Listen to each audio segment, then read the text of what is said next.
Alright, well, this is my first vlog from a new room, being my dining room.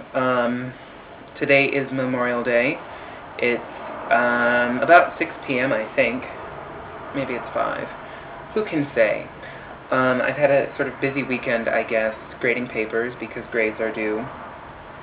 And I've been a little bit depressed because Friday evening, of course, I found out, as the world did, that Rosie had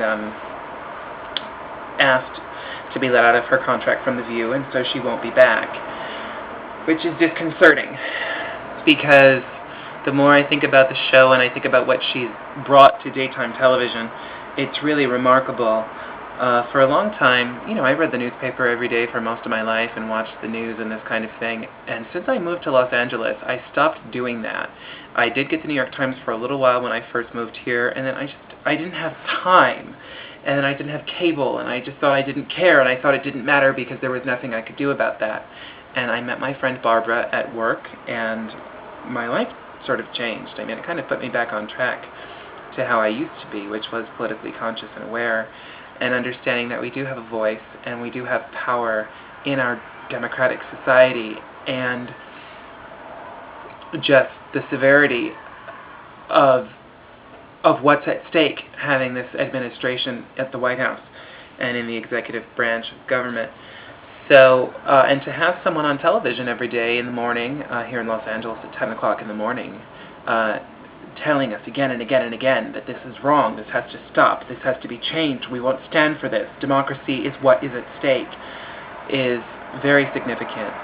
In the same way that when she said she wanted to do Merv Griffin in the afternoon 10 years ago, 11 years ago now, 11 years ago, in 2 weeks since her first show started, she changed daytime television the first time, and now we have just the amazing Ellen show, which is so wonderful every day, and that's because of Rosie's show.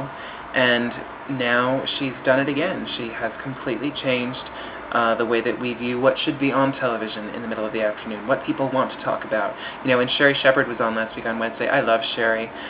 You know, I met her, her assistant, Nikki, obviously, I'm friends with, her former assistant. And for Sherry to say, this is why I want to watch Dancing with the Stars. And I just thought, and that is what is now going to change. That now there is going to be something else for people to talk about.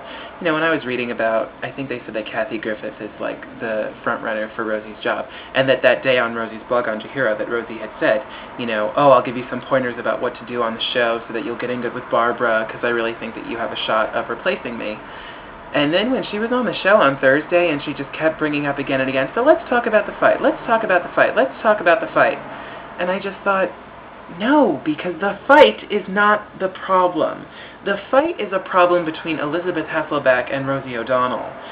What's at stake is the discourse that Rosie was opening up for so many millions of people watching the show every day, and really making a public forum for that voice, the other voice, the opposing voice that is heard so little, and even on channels that do support that voice, that they are sort of shying away from it, and putting on awful people like that horrible guy who's on MSNBC every night. I don't even remember his name. I don't want to remember his name because he's so terrible. Anyway, at the end of the day, Rosie will be back, and I look forward to that day when her show premieres, hopefully sooner rather than later. Beyond that, again, it is Memorial Day, so a toast to all of those who are much braver than I. And that's it for today. Tomorrow I'll be back in the car, back to work, grades are done, and we're moving forward with Grease and Bye Bye Birdie. Those are the plans. Bye-bye.